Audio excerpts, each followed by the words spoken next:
Hi hello అండి, welcome back to our channel. So నిన్న మనం రాజ్యాంగం యొక్క ముఖ్య లక్షణాల గురించి 2 పార్ట్స్ గురించి చూస్తామండి నిన్న మొన్న. అండ్ ఇవాళ 3rd పార్ట్ చూద్దాం. దీంతో మనకి రాజ్యాంగం యొక్క ముఖ్య లక్షణాలు, silent features of the Indian constitution అనేది ఫినిష్ అవుతుందండి. సో లాస్ట్లో కొన్ని టేబుల్స్ అయితే ఉన్నాయండి, అవి మీరు ఖచ్చితంగా మీరు బై హ్యాండ్ చేస్తారా, లేకపోతే ఏవైనా నిమోనిక్స్ క్రియేట్ చేసుకుంటారా, లేకపోతే ఏంటి అనేది మీరు డిసైడ్ చేసుకొని ఖచ్చితంగా ప్రతి టేబుల్ కూడా వచ్చేసి ఉండాలండి మనకి. అవి ఆర్టికల్స్ కొన్ని ఆర్టికల్స్ ఇంపార్టెంట్ ఆర్టికల్స్ కానివ్వండి, లేకపోతే షెడ్యూల్స్ ఎన్ని ఉన్నాయి, షెడ్యూల్స్ ఏమేమి షెడ్యూల్స్, ఏ ఆర్టికల్ నుంచి ఏ ఆర్టికల్ వరకు ఎన్ని ఏ షెడ్యూల్ కిందకు వస్తాయి, ఎన్ని భాగాలుగా ఉంది అన్నవి ఇవన్నీ కూడా మనకి టేబుల్స్ రూపంలో ఇవ్వడం అయితే జరిగిందండి లెసన్ బ్యాక్ సైడ్. సో అవన్నీ కూడా మనము చూసుకోవాల్సి ఉంటుంది ఒకసారి.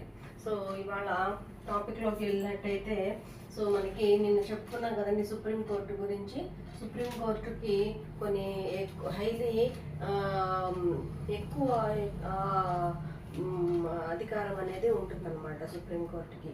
సో ఏవైనా జడ్జిమెంట్స్ ఇవ్వడం కానివ్వండి, లేదా అవి ఫాలో అయ్యేలాగా చేసుకోవటం కానివ్వండి, కోర్టు న్యాయ సమీక్ష అధికారం కానివ్వండి, ఇవన్నీ కూడా సుప్రీంకోర్టు కింద ఉంటాయి అన్నమాట. సో ఇండియాలో ఉండే న్యాయ సమీక్ష విధానం అనేది due procedure of Indian law అన్నమాట. డ్యూ ప్రొసీజర్ ఆఫ్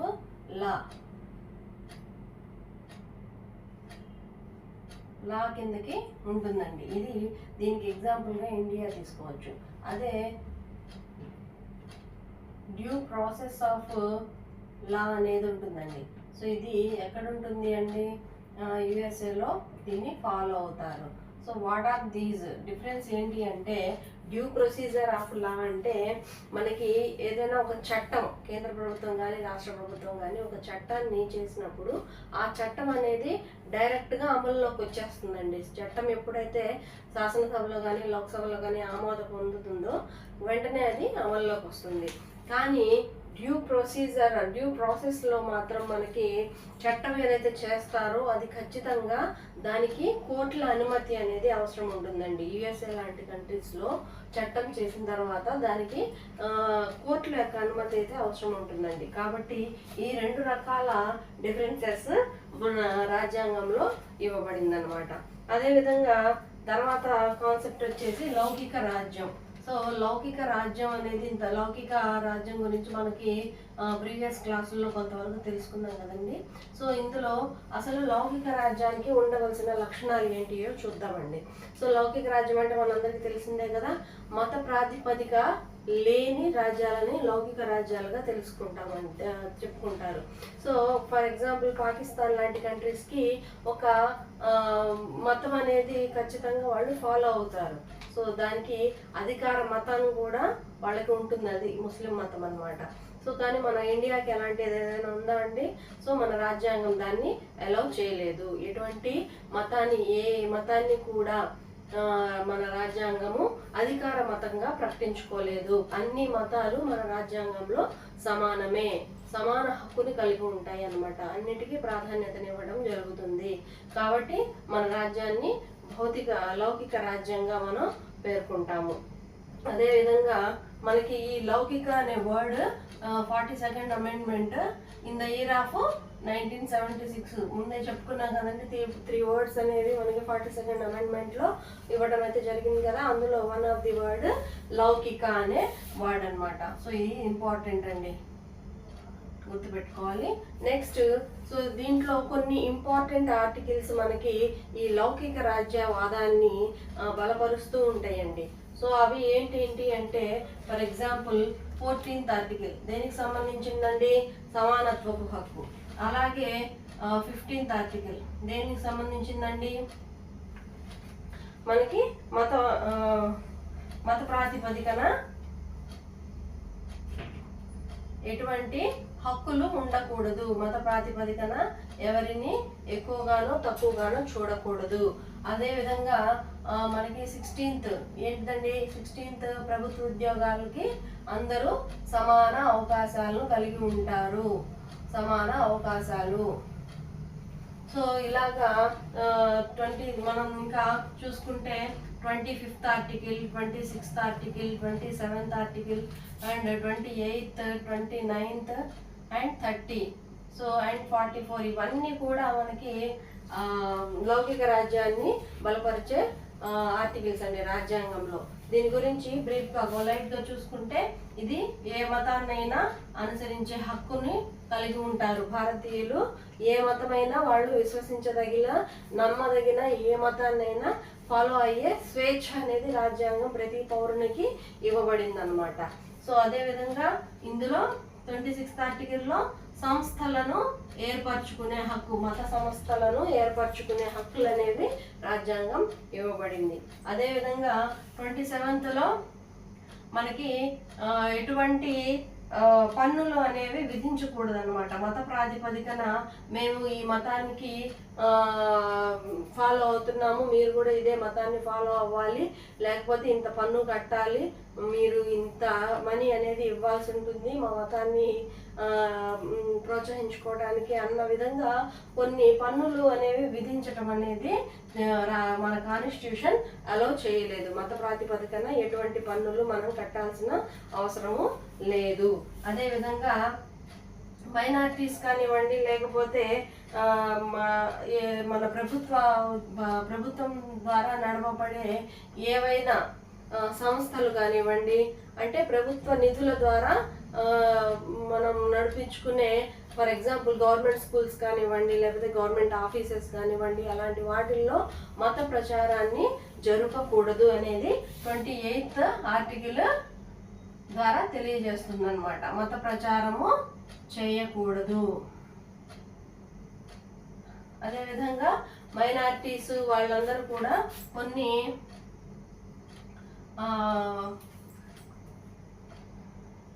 వాళ్ళ యొక్క భాషను కానివ్వండి, లిపిని కానివ్వండి, సంస్కృతిని పరిరక్షించుకునే హక్కును కలిగి ఉంటారన్నమాట. పరిరక్షణ. సో ఎవరైనా అల్పసంఖ్యాక వర్గాల వారు అంటారు కదండి, అంటే మైనారిటీస్ అన్నమాట.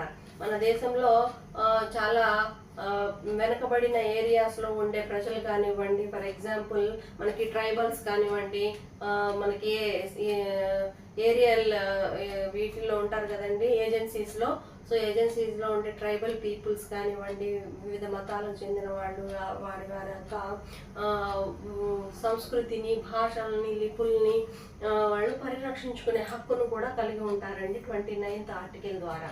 అదేవిధంగా మనకి 30వ ఆర్టికల్ వచ్చేసి అల్పసంఖ్యాక వర్గాల వారు వారి యొక్క విద్యా సంస్థలని ఏర్పాటు చేసుకోవచ్చు అనమాట. విద్యా సంస్థలు అంటే మైనారిటీస్ లాంటి వాళ్ళు ముస్లిం స్కూల్స్ కానివ్వండి, వాళ్ళ యొక్క ఏమంటారు, ఫర్ ఎగ్జాంపుల్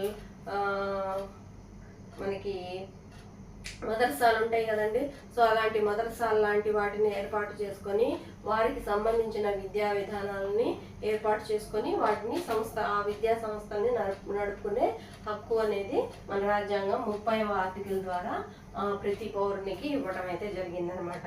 అలాగే రాజ్యంలో అందరికీ ఉమ్మడి పౌర స్మృతి ఉంటుందండి. ఉమ్మడి పౌర స్మృతి అంటే ఏంటండి, ఈ పౌరుడు ఫలానా మతం వల్ల కానివ్వండి,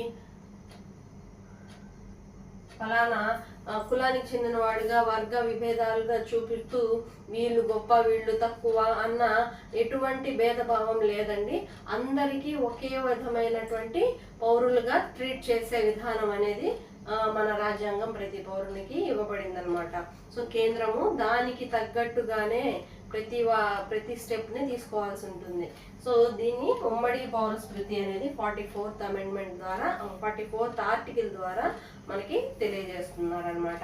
సో అదేవిధంగా నెక్స్ట్ పాశ్చాత్య భవనంలో అయితే మనకి చర్చెస్ ఉంటాయండి. చర్చి అనేది ఒక రాజ్యాంగంలో అంతర్భాగంగా వాళ్ళు గుర్తిస్తారు. ఆ మతానికి సంబంధించిన ఏదైనా కానీ రాజ్యాంగంలో వాళ్ళ యొక్క అంతర్భాగంగా గుర్తిస్తారు. కానీ మనకి అటువంటి లౌకికవాదం అలా అటువంటి విధానాలు మన కంట్రీలో లేవన్నమాట. మన రాజ్యాంగం అలాంటి వాటిని అలౌ చేయదు. ఎందుకంటే మనది మత ప్రాతిపదికన ఉండే రాజ్యం కాదనమాట. సో అదేవిధంగా అన్ని మతాలకు సమాన గౌరవాన్ని అందిస్తుంది. అదేవిధంగా షెడ్యూల్ ఫర్ ఎగ్జాంపుల్ మనకి మన ఎలక్షన్స్ లాంటి వాటిల్లో లేదా లోక్సభకి పంపించడం, రాజ్యసభకి పంపించే అలాంటి సందర్భాల్లో మత ప్రాతిపదికన వాళ్ళకి ఏ విధమైనటువంటి అలవెన్స్లు ఇవ్వకూడదు అనమాట. మత ప్రాతిపదికన మత ప్రాతినిధ్యాన్ని అందించకూడదు, ఇవ్వకూడదు అనేది మన రాజ్యాంగం పెట్టిన రూల్ అన్నమాట. కానీ కొన్ని షెడ్యూల్ కులాల వాళ్ళకి, షెడ్యూల్ తెగల వాళ్ళకి కొన్ని రిజర్వేషన్స్ అయితే ఇవ్వటం జరిగిందనమాట. తెగలకి అండ్ కులాలకి రిజర్వేషన్స్ అమలు అవుతాయండి. సో ఈ రిజర్వేషన్స్ ద్వారా ఎందుకు రిజర్వేషన్స్ ఇవ్వాల్సి వచ్చింది? ఇవి కూడా తాత్కాలికమైనవండి, ఇవి పర్మనెంట్ కాదు, తాత్కాలికమైన రిజర్వేషన్స్. సో ఈ తాత్కాలిక రిజర్వేషన్స్ ఎందుకు ఇవ్వాల్సి వచ్చిందండి? మనకి తరతరాలుగా భారతీయులు చాలా తెగలకు చెందిన వాళ్ళు, చాలా కులాలకు చెందిన వాళ్ళు, మతాలకు చెందిన వాళ్ళు వెనకబడి ఉన్నారండి. వెనకబడి ఉన్న వాళ్ళని అభివృద్ధి పరిచే ఉద్దేశంతో తాత్కాలిక రిజర్వేషన్స్ అనేవి రాజ్యాంగం అలౌ చేస్తుందండి. సో ఫర్ ఎగ్జాంపుల్ మనకి బీసీ, ఎస్సీ, ఎస్టీస్ ఉన్నారు కదా. బీసీ, ఎస్సీ, ఎస్టీ ఇలాంటి వాళ్ళందరికీ కూడా ఇప్పుడు కొత్తగా వచ్చింది ఏంటిదండి? ఈడబ్ల్యూఎస్. ఇది కొత్తగా మన మోదీ గవర్నమెంట్ తీసుకొచ్చిన ఇనిషియేటివ్ అనమాట.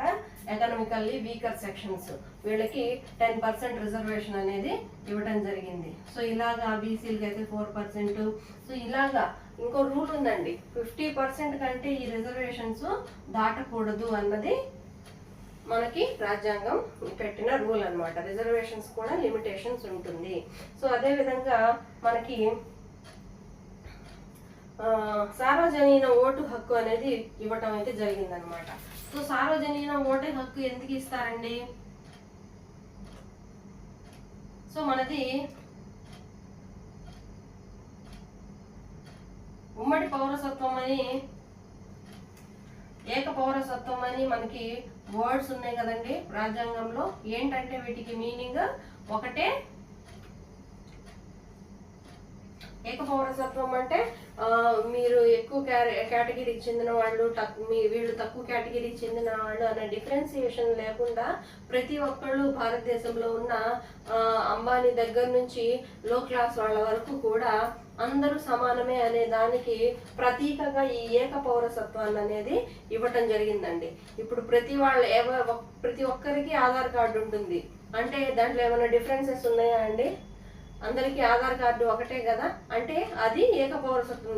నియర్లీ మన పౌరసత్వానికి రిప్రజెంటేషన్గా మన ఆధార్ కార్డుని చెప్పుకోవచ్చు కదా. సో దాంట్లో డిఫరెన్సెస్ ఉన్నాయండి, అందరికీ ఉంటుంది.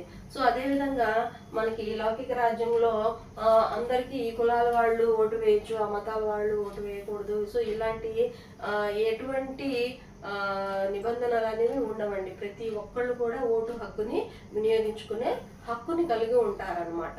సో ఇది ఇంతకుముందు మనకి 21 yearsగా ఉండిందండి. ఎప్పటి వరకు? 1988 వరకు. తర్వాత దీన్ని 1989 నుంచి 21 yearsగా 18 yearsగా అమలు చేస్తున్నారండి. తగ్గించి 18 yearsగా మార్చడం అయితే జరిగింది. మనకి ఒక్కొక్కసారి కన్సిడర్ ది ఫాలోయింగ్ క్వశ్చన్స్ ఇచ్చేటప్పుడు ఎప్పుడు మనకి 18 yearsగా మార్చడం జరిగింది అని అడుగుతారండి. ఓటు హక్కు, సార్వజనీన ఓటు హక్కు ఎప్పుడు మనకి 21 నుంచి 18 yearsగా మార్చడం జరిగింది అంటారు. సో అప్పుడు మనం వెంటనే ఏం చెప్పాలి? 1989 కాదు. సో ఏంటండి? 88. సో ఎందుకు 88 అంటే ఇక్కడ మనము 88లో మనకి దీన్ని తీసుకొని రావడం జరిగింది. అమలు చేసింది ఎప్పుడు అంటే 89 అని పెట్టాల్సి ఉంటుందండి. సో ఆమోదించింది 88లో, అమలు చేసింది 89లో.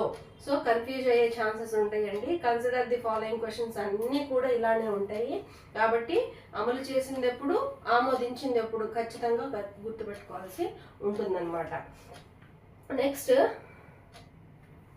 సో దీంట్లో మనం యాక్చువల్గా మనది సమాఖ్య వ్యవస్థ అని చెప్పుకున్నాం కదండి.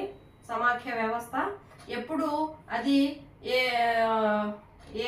ఏకకేంద్రక వ్యవస్థగా మారుతుందండి. కొన్ని ప్రత్యేక సందర్భాల్లో ఏకకేంద్రక వ్యవస్థగా మారుతుంది.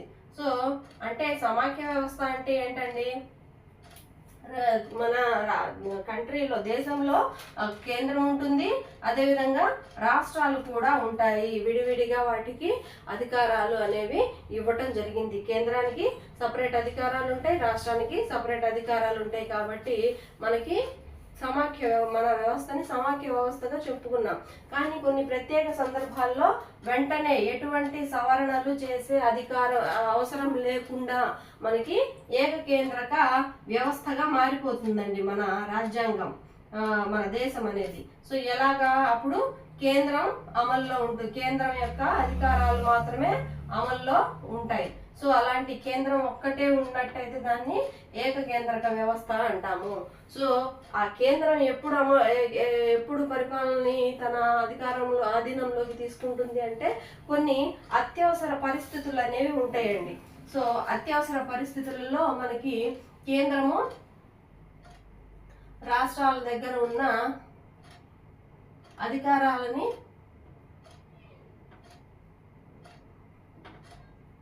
తను తీసేసుకుంటుంది అనమాట. సో దీనికి ఎటువంటి సవరణలు చేసే అవసరము లేదనమాట. వెంటనే అది ఏకకేంద్ర రాజ్యంగా మారిపోతుంది. సో అలాగే మనకి ఒకే ఏక పౌరసత్వం ఉన్నప్పటికీ కూడా ఇప్పటికీ మన దేశంలో అక్కడక్కడ కొన్ని పోరాటాలు, ఘర్షణలు, మా కులం పెద్దదంటే మా కులం, మా మతం గొప్పదంటూ ఇలా వివిధ రకాలైన గొడవలు కూడా జరుగుతూ ఉంటాయండి. సో అయినప్పటికీ ఇలాంటివి జరగకుండా ఉండటం కోసమే అప్పట్లో అంతగా ఆలోచించి చాలా కంట్రోలబుల్ కండిషన్స్లో ఏకపౌరసత్వం అనేది అప్పటి మన నాయకులు ఇవ్వటం అయితే జరిగిందనమాట. అలాగే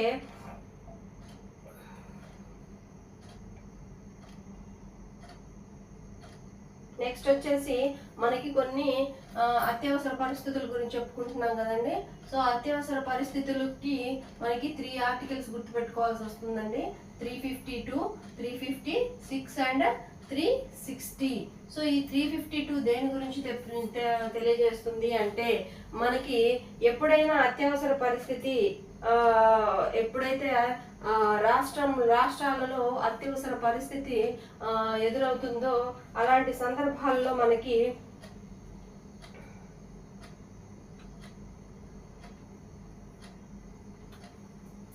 సో ఎప్పుడైనా యుద్ధం కానివ్వండి, దండయాత్రలు కానివ్వండి, అలాంటివి జరిగినప్పుడు యుద్ధము, దండయాత్రలు,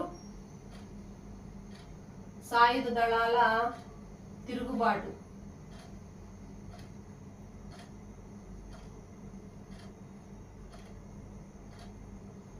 ఇలాంటివి జరిగినప్పుడు మనకి ఈ నేషనల్ ఎమర్జెన్సీ అనేది ఆర్టికల్ 352 ద్వారా మనకి అమల్లోకి వస్తుంది అనమాట. అదేవిధంగా రాష్ట్రాల్లో కనుక మనకి స్టేట్ ఎమర్జెన్సీ వస్తే మనకి ఈ కేంద్రం యొక్క రాష్ట్రపతి పాలన అనేది ఇక్కడ అమల్లోకి వస్తుంది. సో ఎప్పుడైనా రాష్ట్రపతి పాలన మన స్టేట్లో జరిగిందా అండి? గుర్తుందా ఎవరికైనా?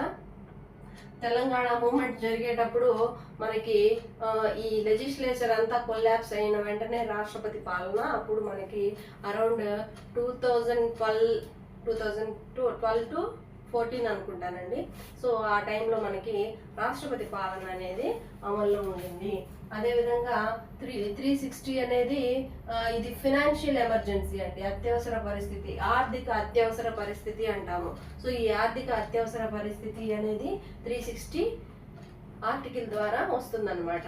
సో ఇలాగా మనకి అత్యవసర పరిస్థితుల్లో వెంటనే మన సమాఖ్య రాజ్యం అనేది ఏకకేంద్ర రాజ్యంగా మారిపోతుంది.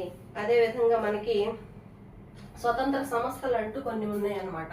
సో ఈ స్వతంత్ర సంస్థలు ఎందుకు ఉండాలండి? మనం ఆల్రెడీ నిన్న డిస్కస్ చేసాం కదండి. లెజిస్లేటివ్ వింగ్ ఉంటుంది, ఎగ్జిక్యూటివ్ వింగ్ ఉంటుంది, జ్యుడిషియరీ వింగ్ అని 3 టైప్స్ ఆఫ్ వింగ్స్ ఉంటాయి అన్నమాట. సో లెజిస్లేషన్ చేసిన వాళ్ళు ఎగ్జిక్యూటివ్కి అమలు చేస్తారు. సో ఎగ్జిక్యూటివ్స్ ఏదైనా తప్పులు చేసినా కానీ, లెజిస్లేటివ్ ఏదైనా తప్పు చేసినా కానీ జ్యుడిషియరీ కింద ఉంటాయి. సో జ్యుడిషియరీ కానివ్వండి, లేకపోతే ఫర్ ఎగ్జాంపుల్ ఎగ్జిక్యూటివ్ పవర్స్ ఎలా ఉంటాయండి? ఫర్ ఎగ్జాంపుల్ ఒక కలెక్టర్ ఉన్నారండి. సో కలెక్టర్కి ఎందుకు అంత పవర్స్ ఇవ్వడం జరిగింది? ఒక ఎన్నికల కమిషనర్గా, మనకి ప్రధాన ఎన్నికల కమిషనర్గా జిల్లాకి ఐఏఎస్ ఆఫీసర్ ఉంటారు. సో ప్రధానమంత్రి అయినా కానీ తన యొక్క ఎలక్షన్ అఫిడవిట్ని ఖచ్చితంగా మనకి ఒక ఐఏఎస్ ఆఫీసర్కి సబ్మిట్ చేయాల్సి ఉంటుంది.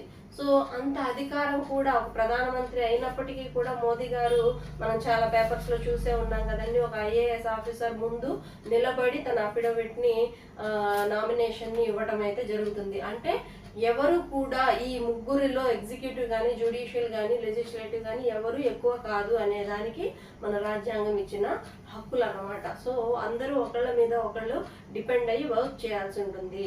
సో ప్రతి ఒక్కళ్ళ వర్క్ని మిగిలిన 2 వింగ్స్ కంట్రోల్ చేస్తూ ఉంటాయి అన్నమాట.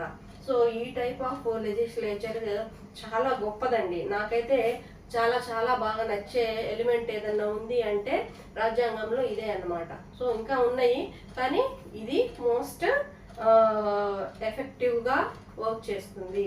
సో అదేవిధంగా కొన్ని సంస్థలు అని చెప్పుకున్నాం కదండి.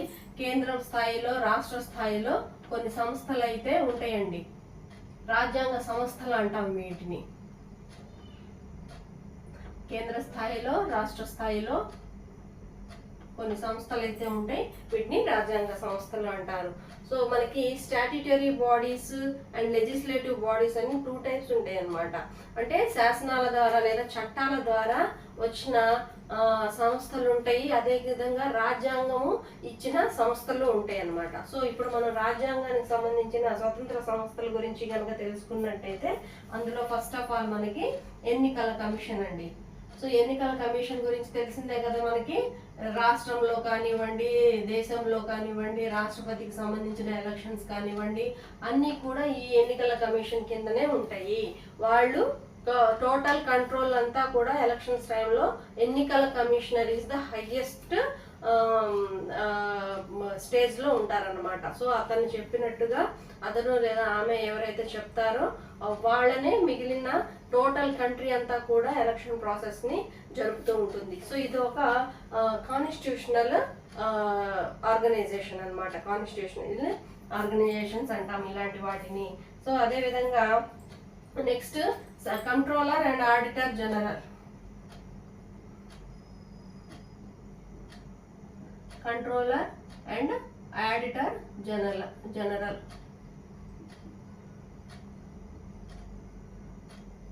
సో ఈయన వర్క్ ఏంటండి, మనకి కన్సాలిడేట్ ఫండ్ కానివ్వండి, మన ఏదైనా రాష్ట్రంలో పన్నుల ద్వారా వచ్చేది కానివ్వండి, ఏదైనా ఒక అమౌంట్ అంటూ ఉంటుంది కదండి ఇండియాకి సంబంధించిన మనీ, ఆర్థిక విషయాలన్నిటినీ కూడా ఇది తన కనుసన్నల్లో ఉంచుకుంటుందండి.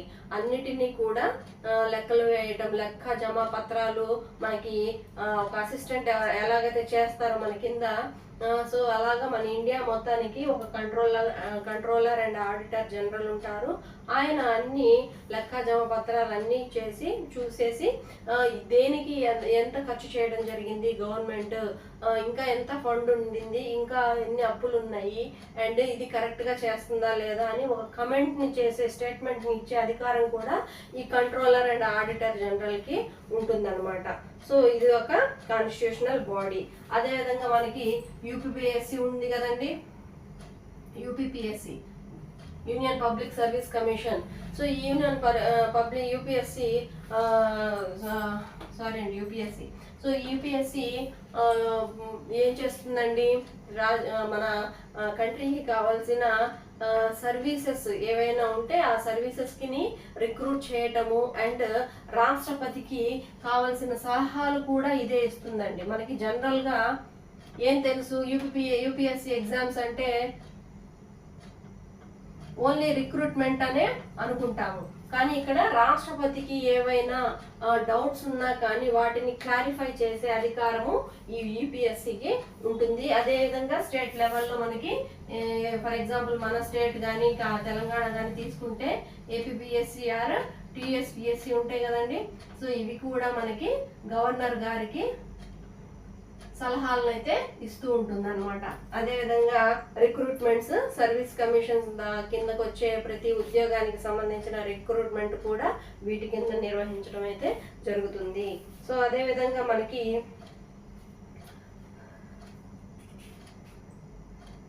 నెక్స్ట్ వచ్చేసి మూడంచెల ప్రభుత్వం ఎలా ఉంటుంది అనేది చూద్దామండి.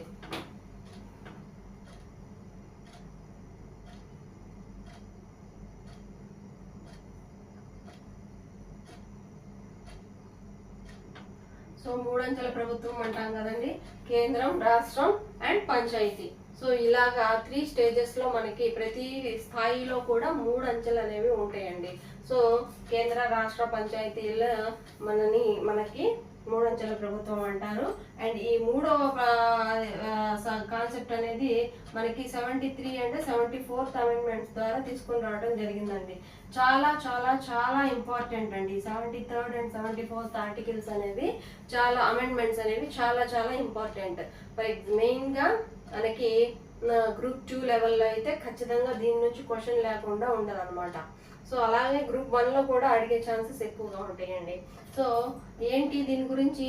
73rd అమెండ్మెంట్ వచ్చేసి పంచాయతీ రాజ్ వ్యవస్థకు సంబంధించిన అమెండ్మెంట్స్ అన్నమాట.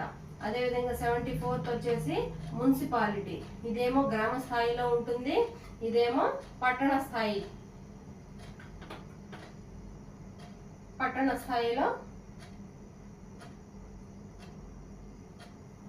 పరిపాలనకు సంబంధించిన అధికరణలు అన్నమాట. సో ఇవి 2 కూడా చాలా చాలా ఇంపార్టెంట్ అండి. ఈ 3 అంచెల ప్రభుత్వం అనేది మనకి ఈ రెండు అమెండ్మెంట్స్ ని మనకి 1992లో తీసుకొని రావడం జరిగిందనమాట.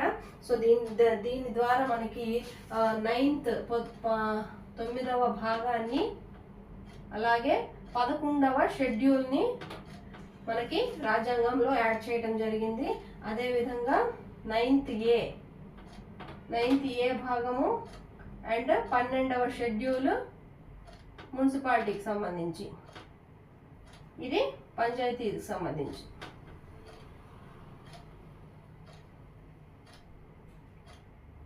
So 9th part 11th schedule ఏమో పంచాయతీకి సంబంధించి and 9th A part and 12th schedule వచ్చేసి మనకి మున్సిపాలిటీస్కి సంబంధించిన విధి విధానాలు, పరిపాలనా విధానం ఎలా ఉంటుంది అనే దాని గురించి ఇవ్వటం అయితే జరిగిందండి. సో ఇదండి మనకి ఇవాల్టి సెషన్.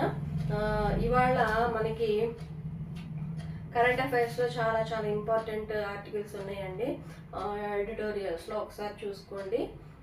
నెక్స్ట్ నిన్న 130th అమెండ్మెంట్ గురించి చదువుకోమన్నాను. ఏదైనా చదివి ఉంటే దానికి సంబంధించి ఏమైనా డౌట్స్ ఉన్నా కానీ కమెంట్స్ ద్వారా తెలియజేయండి. సో ఇవాళ లెసన్లో కూడా ఏమైనా డౌట్స్ ఉన్నా కానీ మీ కమెంట్స్ ద్వారా తెలియజేయండి. వీడియో నచ్చినట్టయితే లైక్ చేయండి, షేర్ చేయండి, సబ్స్క్రైబ్ చేసుకోండి. Thank you so much.